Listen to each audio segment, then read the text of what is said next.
আজকে আমার কর্তাবাবুর জন্মদিন, সেই কারণেই একটু সামান্য আয়োজন, বিশেষ কিছু না। এই আমাদের বাবা ব্যাটাকে খাইয়ে দিচ্ছে, উঁচু বাবা। হ্যাঁ রে, তা কাঁথাগুলো যে রোদে দিয়েছি, কাঁথাগুলো তো শুকায়নি, তাহলে তুমি আজকে হাগিস পরবে।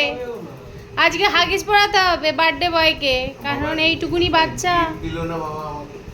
দিয়ে দেয় গিফটটা, এর থেকে দামি গিফট পাবে তুমি। এই কি কি আছে? বেগুন ভাজা, কুমড়ো ভাজা, আলু ভাজা, কলমি ডাঁটার চচ্চড়ি, পায়েস, ডাল, মাছ। নাও তুমি আবার খেতে শুরু করো ভাত। তাড়াতাড়ি তাড়াতাড়ি তাড়াতাড়ি কে নাও কে নাও কে নাও, কুচু বাবা কে নাও কে নাও। দেখি কে পাস হয়, দেখি কে পাস হয়।